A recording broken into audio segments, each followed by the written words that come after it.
welcome back to another video. It's me, Spencer, with my LEGO Star Wars Separatist base on Tibrin. This is the 9th part of RebelLUG's Clones alone. If you haven't seen all the previous episodes, make sure you do so you're all caught up on the story, and of course you've seen all the MOCs that were a part of this, and make sure to subscribe to everyone so you don't miss the next 2 episodes, which will be the following Saturday after this, and then the one after that will be the finale of the whole series. Okay, so from the last episode, of course, they made a deal with the pirate group that they met on Agomar, but the pirates, it was actually a trick, and the pirates called, they sent a transmission to the Separatists saying, you know, there's some clones here, I don't know why there's clones in Separatist territory, can we get money for them? And the Separatists said, you know, we're going to ambush them, and we'll pay you handsomely for them. They escaped prison.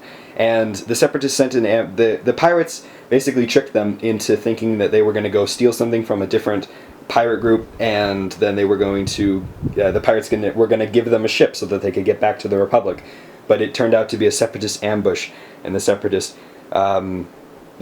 forces caught them off guard and attacked them. But the clones actually had more supplies than the Separatists knew they had, because they raided that supply base back on Solist, and they were able to overthrow the Separatists and end up stealing their shuttle that they all came in, which of course is right here. They then used that shuttle to leave and get back to Republic territory.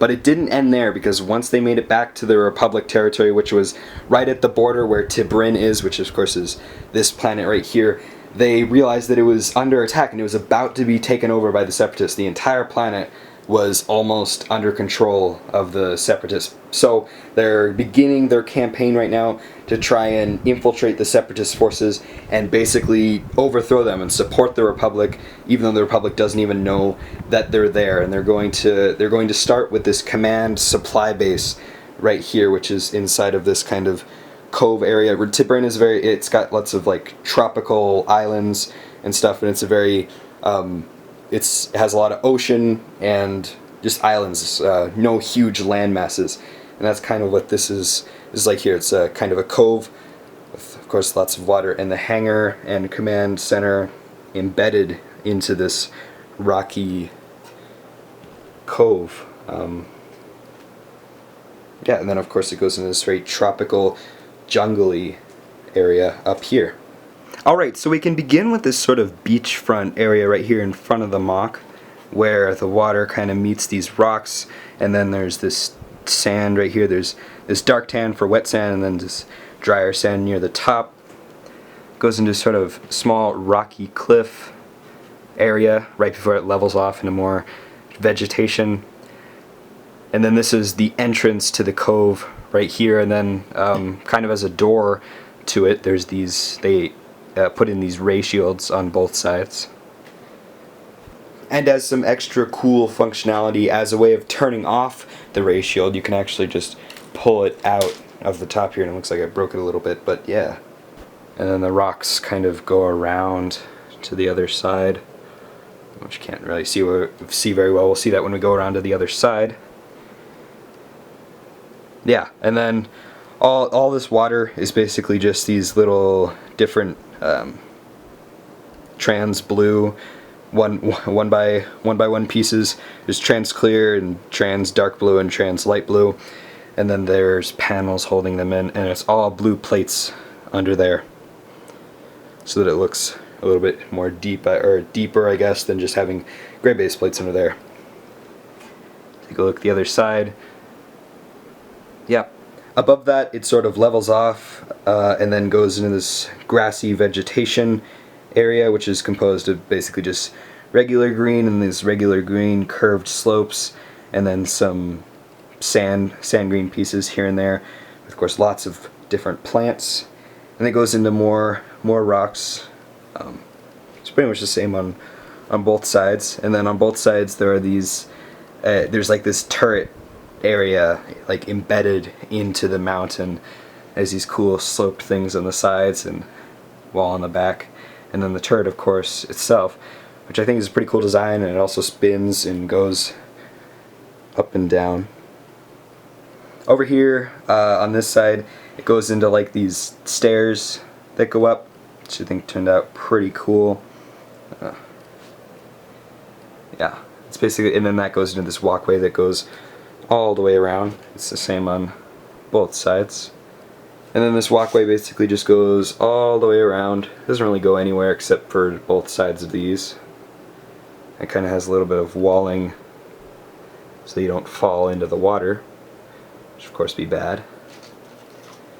Some droids going by on the walkway outside. Then the terrain levels off again and goes into more regular green with those curved slopes again, and sand green, lots of vegetation going everywhere. That goes all the way around.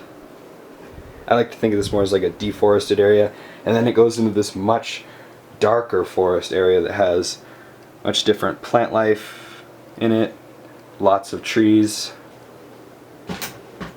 Trees have these dark green leaves, and there's dark brown trunks. There's mushrooms and different flowers everywhere, and then the ground is basically just dark green. Back here at the edge corner of the forest is the Separatist shuttle that they are flying in on. It's actually at like at an angle, and then it's also turned a little bit that way because it's on two different hinges, and it's on these trans-clear stilts, of course. Get a good look at the side of the MOC. It's all filled in with gray and stuff. At near the center of this pathway, it comes out a little bit. The whole building actually comes out, and then the pathway comes out a little bit too, just a platform.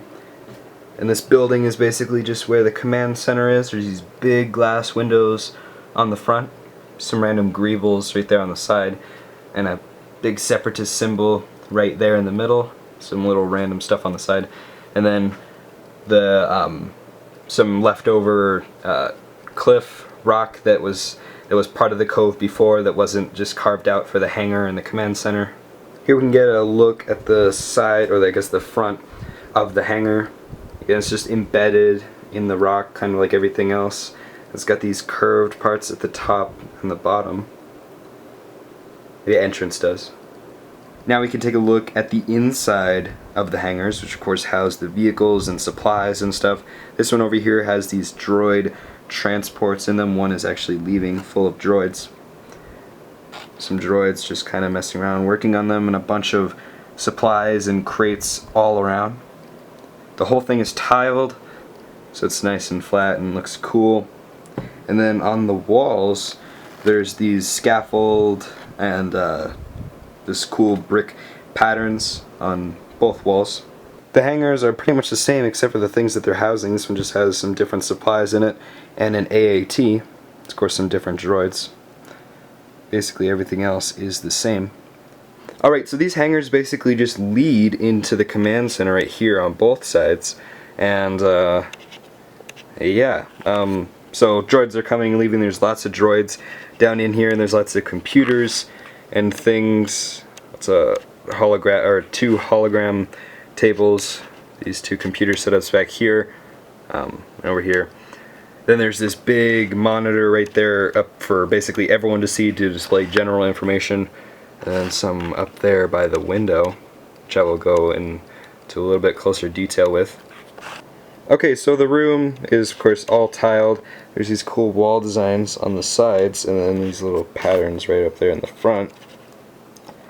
Of course, this big window that goes all the way along the front so you can see outside. I think that's pretty cool. Yeah, that's made out of these big 1x6x5 panels on hinges. This thing right here is just like a holographic 3D map of the whole battlefield area. I think this turned out pretty cool. I've used it in some previous MOCs and I kind of upgraded it to make it better. We have a TC-14 right here, maybe translating or something, or just analyzing. There's these two computers on both sides, which I pointed out. They're pretty much the same. I've used them in previous MOCs. This big general monitor up here is basically just these two big panels on these two different hinges, which I think turned out pretty cool, so that everyone can see just maybe what's happening. I don't know, weather? I don't think it would be up there, but maybe the the status of the attack. Take a look at the computers up there. There's these two ones that display Venators, maybe that are attacking or they're attacking, up there in the front. And then this computer set up right there in the middle, which just has some random stuff on it. And right here in the middle there's just kind of this heavy duty, I guess, hologram table that some droids are talking to. Maybe they're communicating with Count Dooku or General Grievous or something. Alright, so I just want to thank everyone for watching this video. Please remember to leave a like if you enjoyed, and make sure to subscribe for future content. I'll be having a cinematic video of this MOC coming out pretty soon, in addition to this commentary one. Also, make sure to check out my other Clones Alone MOC if you're looking for more, and subscribe to everyone in RebelLUG so you don't miss any of our future projects, and you don't miss the 2 upcoming episodes of the series. I'll see you guys later. Bye.